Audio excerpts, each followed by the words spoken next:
يحيى خذ الكتاب بقوة وآتيناه الحكم صبيا إذ قال الله يا عيسى إني متوفيك ورافعك إلي محمد رسول الله.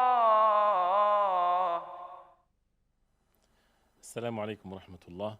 إن الحمد لله نحمده ونستعينه ونستغفره ونعوذ بالله من شرور أنفسنا ومن سيئات أعمالنا. من يهديه الله فلا مضل له ومن يضلل فلا هادي له، وأشهد أن لا إله إلا الله وحده لا شريك له، وأشهد أن محمدا عبده ورسوله. اللهم صل وسلم وبارك عليه وعلى آله وصحبه وسلم. We're still in the surah, Surat Al-Kahf. I'm talking about the first story in the surah, which is the people of the cave, Ashab Al-Kahf, and how Allah subhanahu wa ta'ala protected them from the persecution of their people, the evil ones, the idol worshippers, when they tried to kill them, when they tried to seize them from worshipping Allah subhanahu wa ta'ala alone, to be with them as those who would worship the idols. Allah subhanahu wa ta'ala protected these fitya, these youth, these young ones, when they flee to Allah, when they turn to Allah subhanahu wa ta'ala alone, which is a rule in this life. Whoever turns to Allah subhanahu wa ta'ala alone sincerely, Allah subhanahu wa ta'ala will save them. Whoever turns to Allah subhanahu wa ta'ala to save their religion, and that's the most important thing, Allah subhanahu wa ta'ala will save their religion for them. Allah subhanahu wa ta'ala will bestow His mercy upon them to be firm upon the faith, even if they would die as martyrs, for example. But that's the ultimate gain and win and success in this life, for a person to return to Allah subhanahu wa ta'ala when Allah subhanahu wa ta'ala is pleased with them. So we see how they were after the fact that they want to save their faith, more important than anything else in this world, even if it's under pressure, under persecution. And we're still within the verses that talks about the surah, and we stopped at verse number 17. Verse number 17 from Surat Al-Kahf. Allah subhanahu wa ta'ala says, وَتَرَى الشَّمْسَ إِذَا طَلَعَتْ تَزَاوَرُ عَنْ كَهْفِهِمْ ذَاتَ الْيَمِينِ وَإِذَا غَرَبَتْ تَقْرِضُهُمْ ذَاتَ الشِّمَالِ وَهُمْ فِي فَجْوَةٍ مِّنْهِ ذَلِكَ مِنْ آيَاتِ اللَّهِ مَنْ يَهْدِ اللَّهُ فَهُوَ الْمُهْتَدِ وَمَنْ يُضْلِلْ فَلَنْ تَجِدَ لَهُ وَلِيًّا مُرْشِدًا. Which means, and had you been present, you would see the sun when it rose, inclining away from their cave on the right, and when it set, passing away from them on the left, while they were laying within an open space thereof. That was from the signs of Allah. He whom Allah guides is the rightly guided, but he whom He leaves astray, never will you find for him a protecting guide. So as mentioned before, that when these people of the cave, the young ones, when they fled to hold fast to their religion and to their faith, Allah subhanahu wa ta'ala protected them, and they made dua to Allah subhanahu wa ta'ala. All of that is because of the tawheed of Allah. And as the previous verse talked about how they said that if you go to the cave, because that's the only mean for them, physical mean to protect their faith, that Allah subhanahu wa ta'ala will spread His mercy for you, and He would prepare for you what is gentle and what is good for you in your affairs, and especially the matters of deen. So now the verses talks about what physically happened to them as signs from Allah, how Allah subhanahu wa ta'ala protected them, how Allah subhanahu wa ta'ala bestowed His mercy upon them. He made them sleep for so many years, as it's going to be mentioned, the numbers, and the means how they sustained their physical body and protected them from all harms in a cave throughout these years. So this verse, وَتَرَى الشَّمْسَ إِذَا طَلَعَتْ, you would see, if you were present, of course the Prophet ﷺ was not there. وَتَرَى الشَّمْسَ إِذَا طَلَعَتْ, that you would see if you were there, the sun when it rises, تَزَاوَرُ عَنْ كَهْفِهِمْ.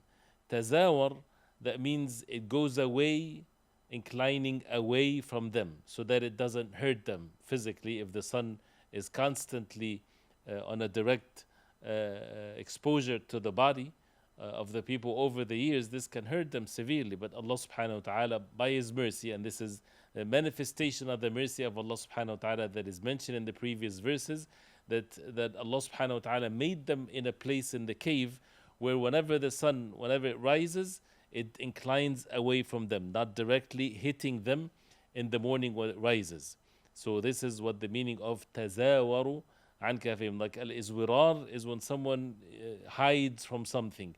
So the son was taken by the will of Allah subhanahu wa ta'ala away from them.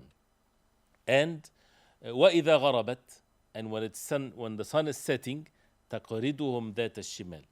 تَقْرِدُهُمْ ذَاتَ الشِّمَالِ, that means it's going away from them, passing away from them on the left. تَقْرِدُهُمْ ذَاتَ الشِّمَالِ وَهُمْ فِي فَجْوَةٍ مِّنْهِ, while they are in a fajwa, in a place where it's a open place or open space thereof, so that they have also, whether it's air circulation, away from the harmful effect of the sun, all kinds of means for them to be protected. ذَلِكَ مِنْ آيَاتِ اللَّهِ. This is from the signs of Allah, because the sun is from the signs of Allah, the wind is from the signs of Allah, the cave and the mountains from the signs of Allah, the harmful creatures are from the signs of Allah, that Allah subhanahu wa ta'ala protected them from being harmed whatsoever. So this is all from the ayat of Allah, the signs of Allah subhanahu wa ta'ala that we see daily. And then Allah subhanahu wa ta'ala give here the clear statement, مَن يَهْدِ اللَّهُ فَهُوَ الْمُهْتَدِ. Whoever seek guidance, whoever Allah subhanahu wa ta'ala guide, he's the guided ones. He's the guided one because Allah subhanahu wa ta'ala guided him. And he's the guided one because he followed what Allah subhanahu wa ta'ala commanded as means of guidance. So guidance is by Allah. The guidance of al-bayan, what is conveyed to the people, these are the means of guidance, like the youth, like the fitya, the young ones, they knew the truth from the revelation from Allah. So this is guidance. And they asked Allah subhanahu wa ta'ala to have mercy upon them, to save their religion. Allah subhanahu wa ta'ala guided their hearts. And He would guide them physically also in this world to guard and to protect this iman, this faith, that they were truthfully asking Allah subhanahu wa ta'ala for it to be guarded. So for example, if someone is sincere, that he makes dua to Allah subhanahu wa ta'ala, that Allah subhanahu wa ta'ala protect one's religion, that a person doesn't want to compromise his religion, then Allah subhanahu wa ta'ala would make the means for him in such a way that his religion will be protected. And it doesn't mean that he will be the richest man on the face of earth or this or that, but his faith will be protected. And that's the most important thing in this life. And it's the most difficult without Allah subhanahu wa ta'ala. Meaning Allah subhanahu wa ta'ala bestow His mercy when it comes to materialistic things in this life for the believers, for the disbelievers. There is means of provisions, food, drink, life, and so on. But He gives al-iman and faith for those who He loves, subhanahu wa ta'ala. وَمَن يُضْلِلْ فَلَن تَجِدَ لَهُ وَلِيًّا مُرْشِدًا. And whoever Allah subhanahu wa ta'ala lead astray by His will and by His mercy subhanahu wa ta'ala and by His knowledge, never you will find for him a protecting guide. And Allah subhanahu wa ta'ala is the most just. If someone says, why would Allah subhanahu wa ta'ala lead someone astray? Allah subhanahu wa ta'ala is the most just. And we don't have to prove that. It's by sufficiency. This is what Allah subhanahu wa ta'ala is, the creator of the heavens and the earth. He has the perfect names and attributes.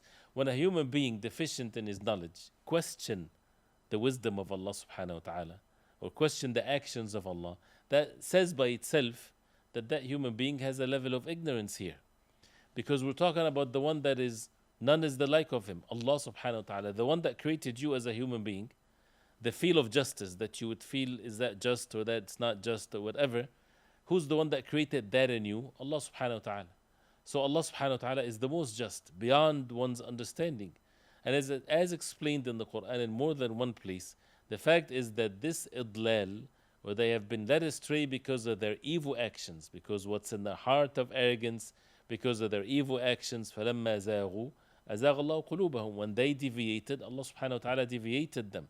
So compare this to the affairs of the people of the cave. They know the truth, they hold fast to the truth, they are willing to take all of the means to protect their iman. Allah subhanahu wa ta'ala guided them. But for those who turn away from guidance, they don't really care if they're guided or not.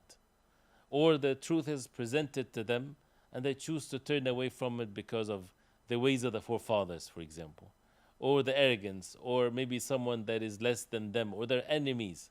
They are the ones that presented the truth to them. So they turn away from it. So that means they deserve then to be led astray as a result of them doing this act of deviating from the truth. So as Allah subhanahu wa ta'ala says, وَمَن يُضْلِلْ فَلَن تَجِدَ لَهُ. You won't find for such an individual, the one that is misguided, وَلِيًّا مُرْشِدًا. Al-wali is the protecting one. Al-murshid is the one that guides him. So no one protect him to protect his iman and his faith. No one is to guide him to the matters of faith. And for those who Allah subhanahu wa ta'ala decreed for them to die in the state of disbelief, otherwise we don't know the unseen. But it's a matter of belief in the heart. That guidance is by Allah subhanahu wa ta'ala. Whoever Allah subhanahu wa ta'ala guides, they are the guided ones. Whoever Allah subhanahu wa ta'ala misguides by His justice and wisdom and His mercy and knowledge subhanahu wa ta'ala, they are the misguided ones. And there is no protection for them. No one can help them if Allah subhanahu wa ta'ala decree for them to be misguided. Then continuing with these physical means that Allah subhanahu wa ta'ala decreed to protect the people of the cave as a result of their dua, that Allah subhanahu wa ta'ala spread mercy among them and to treat them with gentleness, with goodness as a result of them saving their faith. The next verse, Allah subhanahu wa ta'ala says, وَتَحْسَبُهُمْ أَيْقَاظًا وَهُمْ رُقُودٌ وَنُقَلِّبُهُمْ ذَاتَ الْيَمِينِ وَذَاتَ الشِّمَالِ وَكَلْبُهُمْ بَاسِطٌ ذِرَاعَيْهِ بِالْوَصِيدِ لو اطلعت عليهم لوليت منهم فرارا ولملئت منهم رعبا. And you would think them awake while they were asleep. And we turned them to the right and to the left while their dog stretched his forelegs at the entrance. If you had looked at them, you would have turned from them in flight and been filled by them with terror. وَتَحْسَبُهُمْ أَيْقَاظًا وَهُمْ رُقُودٌ. The Qur'an gives this description as if you are seeing them, as the previous verse, وَتَرَى الشَّمْسَ, as if you see the sun. Now within their own selves, you would think, وَتَحْسَبُهُمْ, you would think, you would count, you would think that they are أيقاظًا, that they're awake, not asleep. وَهُمْ رُقُود, while they are asleep. And al-ruqud is when someone is laying down, but mainly being asleep. And if you see them, you would think that they're awake. Some said that means their eyes were opened. They look in such a scary way, as the verse says, to scare away other individuals or to scare away human beings or animals or whatever. And this is by the sign of Allah subhanahu wa ta'ala. So there are these people laying in this dark cave and their eyes are open and they're laying down and you think that they're awake when they're not awake. وَتَحْسَبُهُمْ أَيْقَاظًا وَهُمْ رُقُودٌ, while they are actually sleeping. وَنُقَلِّبُهُمْ ذَاتَ الْيَمِينِ وَذَاتَ الشِّمَالِ. And Allah subhanahu wa ta'ala is yuqallibuhum. That means what? That Allah subhanahu wa ta'ala is turning them. وَنُقَلِّبُهُم. The noon here refers to the fact that they're not doing that on their own. They're not conscious. It's the fact that Allah subhanahu wa ta'ala is protecting them. So He would turn them to the right and to the left so that they don't have the what people have when they lay on the bed for a long period of time. And this is a situation that people have in hospitals and things like this. So Allah subhanahu wa ta'ala protected them from that by being turned to the right and to the left. And to see the scene, وَكَلْبُهُمْ بَاسِطٌ ذِرَاعَيْهِ بِالْوَصِيدِ.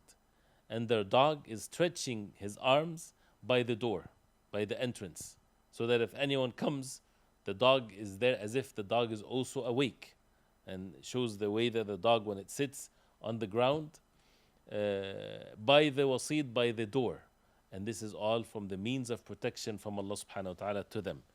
لَوْ اطَّلَعْتَ عَلَيْهِمْ. If you picture that scene, you think that they're awake when they're not, and they turn to the right and to the left, and the dog is in such a place, standing like that, securing them, and they're all not awake.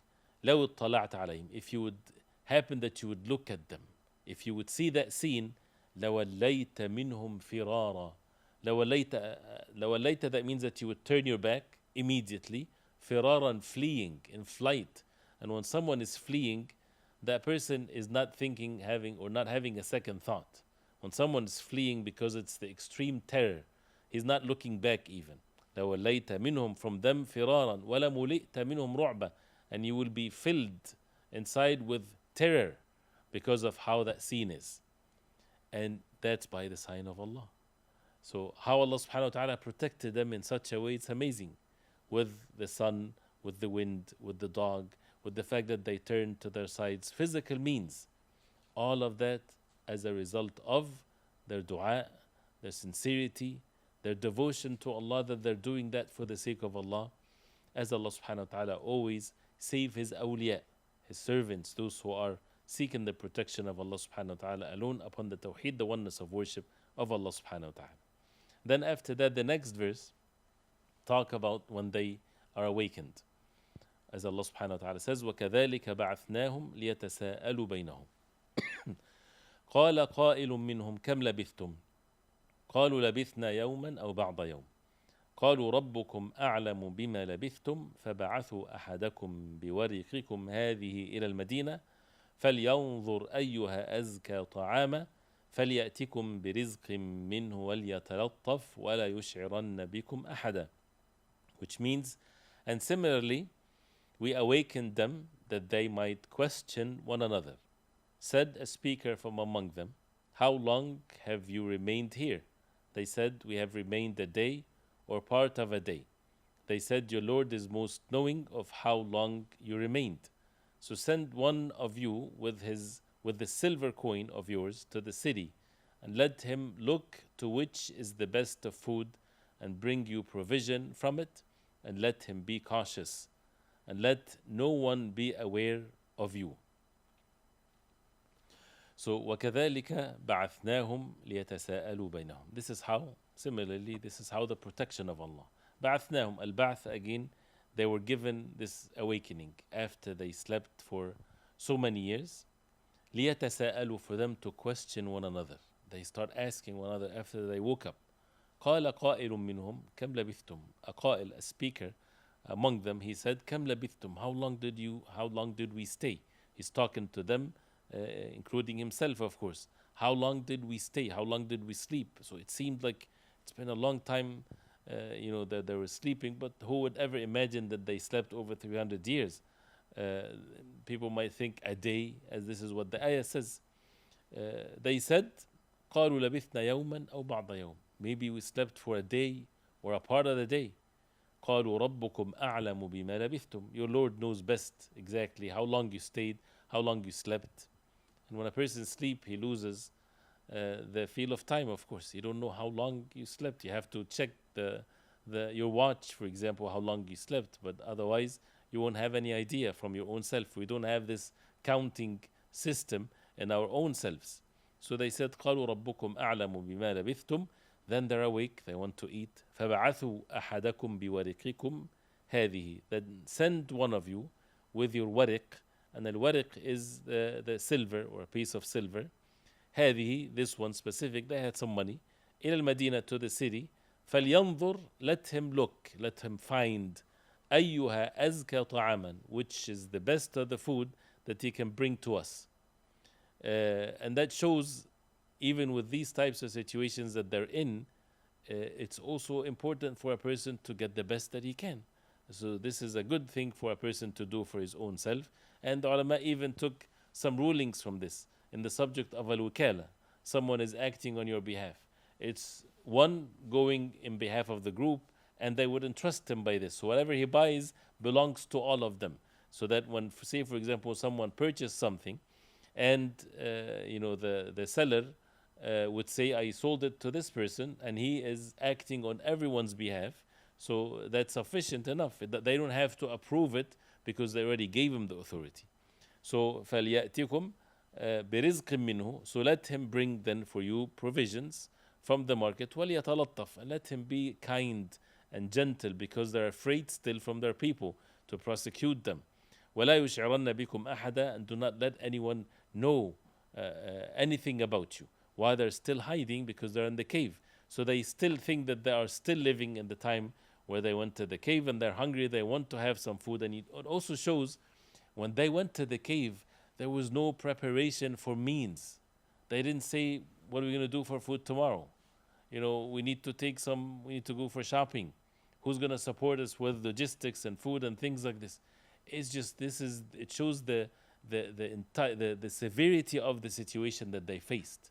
It's not that they were ignoring the means, but it shows how severe the situation was. It seems like they were actually fleeing, physically fleeing, instantly from these people, and they found this refuge in the cave.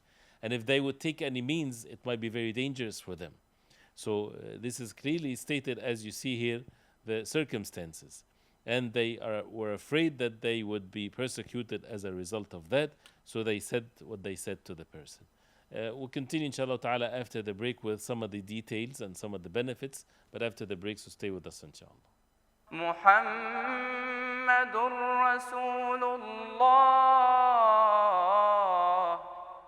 محمد رسول الله. Alhamdulillah, wassalatu wassalamu ala rasulillah wa ba'd. Continuing with the verses in Surat Al-Kahf that talks about the people of the cave and how the means and the details of how Allah subhanahu wa ta'ala protected them as a result of their faith, as a result of their truthfulness. And when they made dua to Allah subhanahu wa ta'ala, Allah subhanahu wa ta'ala is the most merciful, great benefits. And that's something that is repeated till the day of judgment. Whoever wants to protect his iman, his faith, and is truthful, and willing to take whatever means, Allah subhanahu wa ta'ala will protect them. Allah subhanahu wa ta'ala will have means for them. And this is a sign from Allah subhanahu wa ta'ala that made it very clear and revealed in the Qur'an to teach the believers. And as we stopped with verse number 20, إِنَّهُمْ إِن يَظْهَرُوا عَلَيْكُمْ يَرْجُمُوكُمْ أَوْ يُعِيدُوكُمْ فِي مِلَّتِهِمْ وَلَن تُفْلِحُوا إِذًا أَبَدًا. Indeed, if they come to know of you, they will stone you or return you to their religion, and never would you succeed then ever. As the previous verse, when they said to one of them to take that piece of silver, money, to go find the best of the food, and to be cautious, and to not to disclose themselves, and to be gentle, so that nobody would know them, because they're hiding from their people, and they're afraid that they would kill them or persecute them. So, and they said the reason why they mentioned these means to make sure that he's cautious and so on, because if the enemies of their deen, if these idol worshippers in يظهروا عليكم إنهم إن يظهروا عليكم, if they are over you, overpower you, they get to see you, they get to know you, they get to see where you are. And الظهور على الشيء, that means they become in state of authority over them, they have now the power over them. What's going to happen? They've been fighting and looking for them. يَرْجُمُوكُمْ, they will stone you to death. So now in the verse here, it shows why they were fleeing and going to the cave. They were يَرْجُمُوكُمْ, they will stone you to death, which is one of the worst way to kill someone. Or أَوْ يُعِيدُوكُمْ فِي مِلَّتِهِمْ, or they would return you back to their religion, because that's the options that they have. They don't have any other option for them. They won't expel them from their town, for example. Either they would be stoned to death, or they would return back to idol worshipping. وَلَن تُفْلِحُوا إِذًا أَبَدًا, and you would never be then succeed and successful if you would return to their religion. Which is a great benefit here, that a person has to flee from harmful ways, because human beings can fall into their weakness. And that's why if it happened, for those who took the means and they stayed away from it, Allah subhanahu wa ta'ala can help them. But not to think that, oh yeah, he's brave and he's able to face everything and he would go forward for it. This is against taking the means. And this is how the verse is saying and showing that it's either or, and how the falah and the success is for someone to be steadfast upon the deen of Allah and to be firm upon the truth that Allah subhanahu wa ta'ala revealed till the moment of death comes. So this is continuing of the statement that they said and this deal that they had with one of them, the one that they chose to take some of the money and go to bring some food for them. The stories of the Qur'an are amazing, because it doesn't mention the details that you can already extract from the context of the verses. So you can imagine then what happened to that individual when he went from the cave expecting to see the town as it was when they left it, which is to him it's yesterday, and to see the same people and to go to the store that he knows where he's at and things of that nature. But imagine that person, what happened to him when he came out of the cave and when he went to the city, how things looked after over 300 years. Things have changed, people are not the same, and he has a piece of silver, a coin that is not used by the people anymore, and he goes to, maybe his appearance, his garment is completely looks different, and he goes to a store, for example, and he try to exchange it with some food, and then the people realize that, what is this, where this coin come from, who are you, where are you coming from? And then, as it also shows within the context of the verses, as if they knew about them, as if that after they disappeared, their affairs became widespread in the town. And subhanallah, Allah subhanahu wa ta'ala willed the guidance of the people, whether the same people or their generations to come, so they became believers. they became Muslims. And of course, the story of these youth and how Allah subhanahu wa ta'ala, made them disappear while they were firm upon the belief, it made them news very well spread among the people, and the people knew about them. So it was an amazing sign from Allah subhanahu wa ta'ala for those who are alive. They get to see the ones that they were famous among them, and they see them in front of them. So the next verse says, verse number 21, وَكَذَلِكَ أَعْثَرْنَا عَلَيْهِمْ لِيَعْلَمُوا أَنَّ وَعْدَ اللَّهِ حَقٌّ وَأَنَّ السَّاعَةَ لَا رَيْبَ فِيهَا إِذْ يَتَنَازَعُونَ بَيْنَهُمْ أَمْرَهُمْ فقالوا ابنوا عليهم بنيانا ربهم أعلم بهم قال الذين غلبوا على أمرهم لنتخذن عليهم مسجدا. It says, and similarly, we caused them to be found, that they who found them would know that the promise of Allah is truth, and that the hour there is no doubt. That was when they disputed among themselves about their affair, and then said, construct over them a structure. The Lord is most knowing about them. Said those who prevailed in the matter, we will surely take for ourselves over them a masjid. So, وَكَذَلِكَ أَعْثَرْنَا عَلَيْهِمْ. That means we caused them to be found. Allah subhanahu wa ta'ala caused the youth to be found. And that's by the will of Allah for the message to go across. And it was said that the people at the time or so, they were having doubts about the day of resurrection. So Allah subhanahu wa ta'ala wanted to see, for them to see a clear sign from Allah subhanahu wa ta'ala. وَكَذَلِكَ أَعْثَرْنَا عَلَيْهِمْ. We made them to be discovered or to be known, their affairs to be known. لِيَعْلَمُوا أَنَّ وَعْدَ اللَّهِ حَقٌّ. For them to know that the promise of Allah subhanahu wa ta'ala is the truth. Who are the ones to know?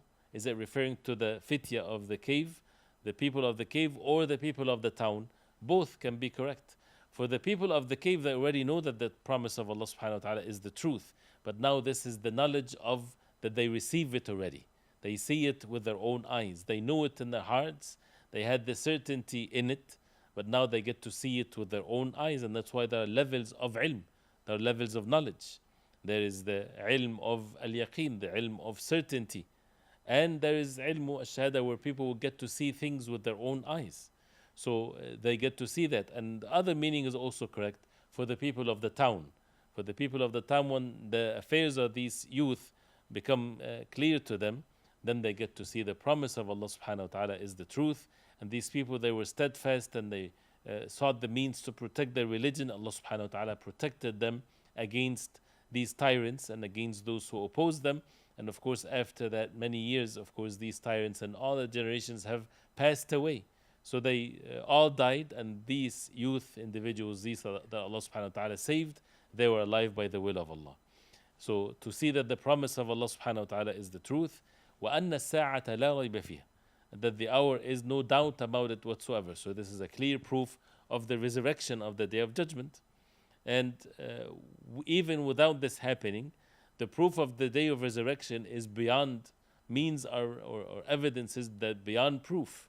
The fact that Allah subhanahu wa ta'ala is the creator of the heavens and the earth, and that the human beings are created from nothing. So the one that created them from nothing, He's the one that is able to resurrect them, and many other evidences. So وَأَنَّ السَّاعَةَ لَا رَيْبَ فِيهَا, that the hour has no doubt in it whatsoever. And then it describes what happened after their affairs were become known to the people, and now everybody know the affairs of Ashab al-Kahf, the people of the cave. إِذْ يَتَنَازَعُونَ بَيْنَهُمْ أَمْرَهُمْ. So it seemed that they died. Allah knows best how long afterwards, but it seemed not too long afterwards, that the people of the cave, they died. And when they died, the people that are present, they had a dispute with one another. إِذْ يَتَنَازَعُونَ بَيْنَهُمْ أَمْرَهُمْ. The affairs of the people of the cave were disputed among the people. فَقَالُوا ابْنُوا عَلَيْهِمْ بُنْيَانًا. So they died. So some of them, they said, ابْنُوا عَلَيْهِمْ بُنْيَانًا, build a structure on top of them. These are special people, of course, as you see. They're not just ordinary people. رَبُّهُمْ أَعْلَمُ بِهِمْ. The Lord knows best about their affairs. قال, to bury them, for people to be buried. And this is how the way of Allah subhanahu wa ta'ala on the face of earth. قال الذين غلبوا على أمرهم. Those who prevailed in the matter, they said what? لَنَتَّخِذَنَّ عَلَيْهِمْ مَسْجِدًا. We would take for ourselves over them a masjid. And the masjid is the place of worship. Some people, they, not knowingly, of course, or ignorantly, they would take from this part of the verse that it's permissible to build a masjid on the graves. And that's not an evidence whatsoever. And it shows that some people, when they already decided to take a matter of deviation, they don't go after the evidences in the Qur'an and the Sunnah clearly, but they would rather twist evidences to appease to their own desires. And they would ignore and turn away from the many evidences in the Qur'an and in the Sunnah of the Prophet ﷺ that forbids building masajid on top of the graves. And there's no differences of opinions whatsoever among the ulama in the subject. And the Prophet ﷺ said, اشتد غضب الله, اشتد غضب الرب, the anger of the Lord of Allah subhanahu wa ta'ala is intense for those who take لمن يتخذون قبور الأنبياء والصالحين مساجد, for those who would take the graves of the prophets and the righteous ones as places of worship, those who would build places of worship over them. And as the Prophet ﷺ said, many ahadith, لعن الله اليهود والنصارى اتخذوا قبور أنبيائهم وصالحيهم مساجد ألا وإني أنهاكم عن ذلك. They are cursed, the Yehuda and the Nasara, that they took the graves of their prophets and the righteous ones as places of worship. And also when the Prophet ﷺ was told about the church in Abyssinia, where the Sahaba, they described, and Salama radiallahu anha described the tasawir, the pictures and the images in the church, and the Prophet ﷺ, he said about them, أولئك شرار الخلق, they are the most evil among the people. إذا مات الرجل الصالح فيهم, if the righteous man dies among them, بنوا على قبره مسجدا, they would build on his grave a masjid. So it's an obvious thing that it's forbidden. There's no doubt about it whatsoever.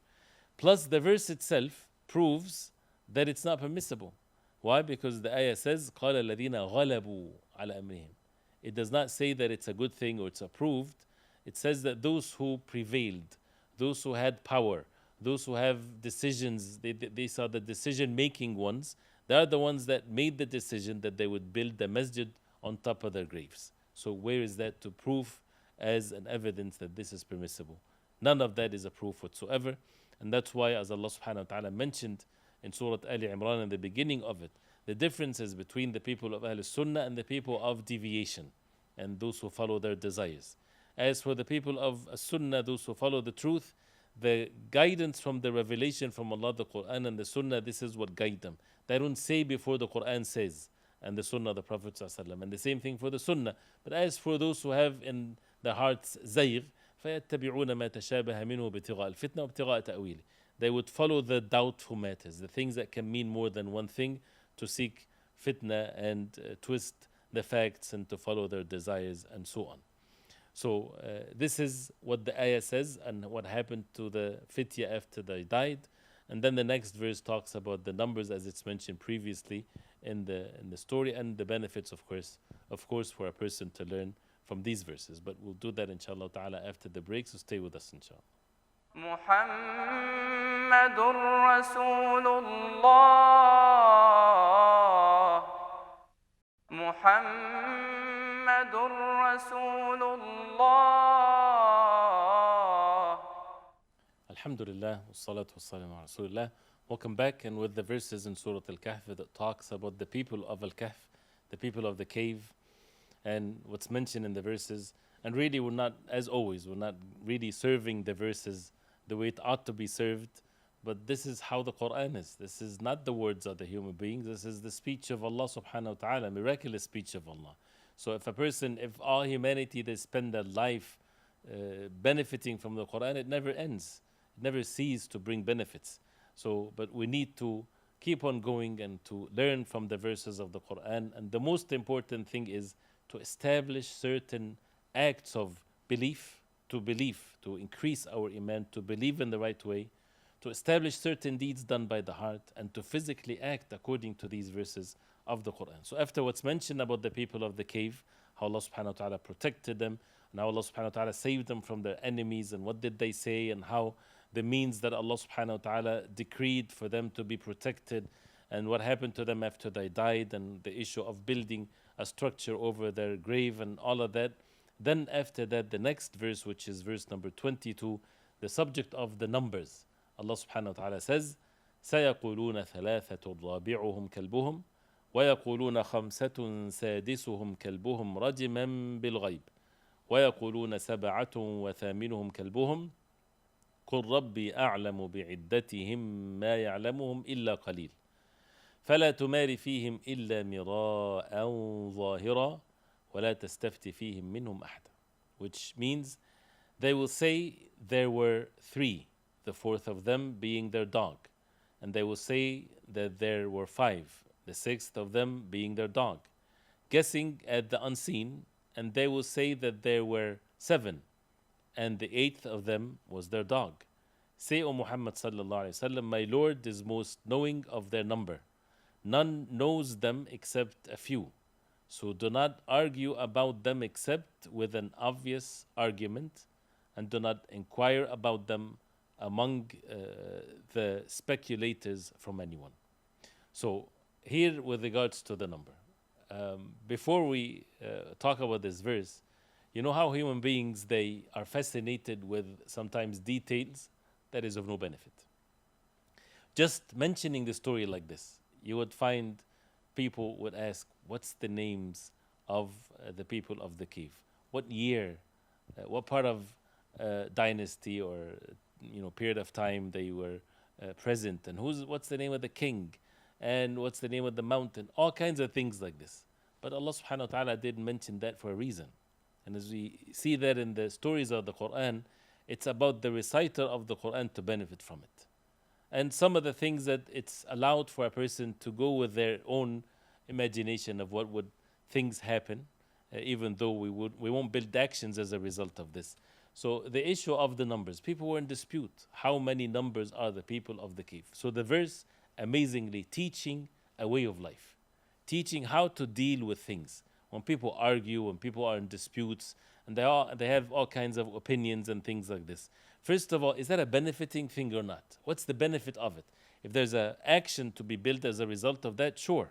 Then we should continue to search and find a way so that we can act upon the truth. But if it's of no benefit whatsoever, what's the point of it? But it reached a state where they were really in some huge dispute. So Allah subhanahu wa ta'ala says, they would say, سَيَقُولُونَ ثَلَاثَةً. So one opinion, they were three of them. The people of the cave, they were three, and their fourth is their dog. And see how Allah subhanahu wa ta'ala even honored the dog in counting the dog with them, and also mentioning the dog before. And as some of the ulama, they say, just something on the side like this, even the dog, where we know that the saliva of the dog is impure, but even the dog is honored in this context because of what? Because of the knowledge. That when the knowledge, when even a dog is taught something, it's permissible to eat the meat from al-kalb al-mu'allam, the dog that is trained to hunt, right? It's permissible to eat that meat unless he does not eat it for his own self. And there's rulings with regards to this. Why? Because of the virtue of knowledge, even that a dog would be in that state. But anyway, so three of them, the fourth is their dog. وَيَقُولُونَ خَمْسَةً. And some would say that there are five of them. Their sixth is their dog. رَجْمًا بِالْغَيْبِ. These two statements, these two opinions, رَجْمًا بِالْغَيْبِ, that means they're just guessing at the unseen. Al-rajm is when you stone something. Al-ghayb is the unseen, throwing the unseen, just guessing, throwing an opinion right there without any evidence whatsoever. Someone is asked, what do you think? How many numbers are they? Oh, there are three of them. Their fourth is their dog. Four of them. The fifth is their dog. No evidence, nothing whatsoever. رَجْمًا بِالْغَيْبِ. And al-rajm bil-ghayb, which is something that we need to also to reflect upon. Al-ghayb, the unseen, it's unseen. So it's not permissible for anyone to talk about the ghayb, the unseen, without evidence, without revelation from Allah. And this is what caused some of those, or many, or all of those deviated from the truth. Deviant sects, for example, in matters of aqidah, in matters of belief, is because of this. Rajman bil ghayb, talking about the unseen without evidence. So they would allow themselves to talk about the unseen from their own self, from their own understanding, from their own intellect, from their own feelings, right? With metaphorical things, with principles that they made when they see the seen, and the seen is not to be taken as an evidence of the unseen. You don't take what's seen, what you see in front of you as laws that governs this universe, for example. You cannot say, since Allah subhanahu wa ta'ala created the sun this way and the moon and the earth and the human beings, therefore the unseen is, in the hereafter is, or this or that. This is not permissible because it's unseen. And Allah subhanahu wa ta'ala, He knows best. So the only way for a person to know the unseen is through the revelation from Allah. And see how Allah subhanahu wa ta'ala says, رَجِمًا بِالْغَيْبِ. They're just guessing with the unseen. And that's why the ulama, they say, even though the verse does not give a verdict in this clearly, explicitly, but it shows in an indirect way that definitely these two opinions are wrong, because they said it رَجِمًا بِالْغَيْبِ. And then وَيَقُولُونَ سَبَعَةٌ وَثَامِنُهُمْ كَلْبُهُمْ. And they say that there are 7 and the 8th of them is their dog. But didn't say afterwards رَجْمًا بِالْغَيْبِ. It didn't say that this is guessing with the unseen. So it seems, and this is again not with certainty, as some of the ulama and Sahaba even said, that it seems that this is the correct number. That there are 7 and the 8th of them is their dog. But there's no point of saying there are 7 and the 8th is their dog. To teach something else. That be busy and concerned about what's benefiting for oneself. So, and that's why it says, قُلْ رَبِّي أَعْلَمُ بِعِدَّتِهِمْ مَا يَعْلَمُهُمْ إِلَّا قَلِيلٌ. Say, O Muhammad sallallahu alayhi wa sallam, my Lord knows best the number. مَا يَعْلَمُهُمْ إِلَّا قَلِيلٌ. No one knows that, the numbers, except few. So there are people that know the numbers, but there are few of them. So Allah subhanahu wa ta'ala knows best. So as a result of that, if that's the case, فَلَا تُمَارِ فِيهِمْ إِلَّا مِرَاءً ظَاهِرًا. Do not dispute with them. Do not argue with them. Get yourself into an argue. How many are they? 6 or 3 or 4 or whatever. Do not argue. إِلَّا مِرَاءً ظَاهِرًا. Unless this is the mira, or the argument is very obvious, is very clear. You express the truth. Right? There's etiquettes and rulings when it comes to arguing or disputes. And the goal of it, of course, is to show the truth, or the truth to be clear. And as Imam Shafi'i rahimahullah said, مَا نَظَرْتُ أَحَدًا. I never disputed or debated with anyone unless I would love for the truth to come from his own mouth. Because the goal is not for him to be victorious. When people are in debate, what's the goal of each and every one of them? Is to be victorious, is to defeat his opponent. But see how these ai of the deen, his concern, his goal is for the truth to prevail. It doesn't matter whether it comes from him or from his opponent, as long as the truth is their goal. And that level of purity in the heart, Allah subhanahu wa ta'ala sees that. Allah subhanahu wa ta'ala sees the heart that has this level of the truth, seekers of the truth. So as Allah subhanahu wa ta'ala says to the Prophet alayhi salatu wasalam, and to the ummah of the Prophet alayhi salatu wasalam, do not argue in this matter except obvious ones. So you convey the truth, you might clarify some of the things as long as there's benefit. Once you see that the matter is of no benefit, then you stay away. As the Prophet ﷺ said in many hadith, one of which is that أنا زعيم بيت بربض الجنة لمن ترك الجدال ومحق أو كما قال عليه الصلاة والسلام. I guarantee a house in the outskirts of Jannah for the one that leaves argument even though he's right. Not that he doesn't want to convey the truth, is there's no point of it anymore. It's nonsense. It goes back and forth for no benefit. So ولا تستفتي فيهم منهم أحدا, and do not ask and inquire about them among the speculators from anyone. How many numbers? Do not ask the people of the book. Do not ask the Jews, the Christians. There is no point of this. Do not ask. Do not let tastafti from al-fatwa. Do not seek verdict in this matter. And there's no benefit in doing so anyway. So as you see how the Qur'an teaches how to focus on what's benefiting and what's correct. And even if it's not benefiting, but if it's correct, sure. But if it's not correct, why waste one's time in disputing a matter that is of no benefit whatsoever? So as you see, many great benefits that are to be taught in these verses, and how that it's all about one's religion and saving the religion and being faithful to the deen. And that's the most important thing to be preserved. At times of adversities, at times of ease, and the Qur'an shows us all kinds of levels of things. And we are tested as human beings. We're tested at times of ease, we're tested at times of difficulties, and we ask Allah subhanahu wa ta'ala to make us always at times of ease. But we have to be up to the tests and the trials. We're tested on a daily basis. When it comes to Salatul Fajr, the 5 daily Salah, when it comes to relationships, dealing with one another, dealing with those who are far from us? Are we making dua to those who are persecuted because of their religion? Are we making dua to Allah subhanahu wa ta'ala and taking whatever means we have in our capacity to help those who are weak and oppressed? All of these things we will be questioned about it. The fact that we get to know about others and how they're suffering or persecuted and so on, there's a duty upon us, and we are in different levels. A person of authority versus a normal person. Normal person doesn't have any means, to make dua to Allah subhanahu wa ta'ala. This is something that is the ways of the weak and the oppressed. If they don't make dua, that means there's no goodness in them. And if people can help with physical means and so on. So the most important thing is to protect one's religion. And the very clear benefit here, that when the people of the cave, they were sincere, and they reach a state where they would go to a cave to save their religion, Allah subhanahu wa ta'ala saved them. Allah subhanahu wa ta'ala bestowed His mercy upon them, which is always a benefit that has very solid ground. And Allah subhanahu wa ta'ala knows what's in the heart. The most important thing is to save the religion of one's heart.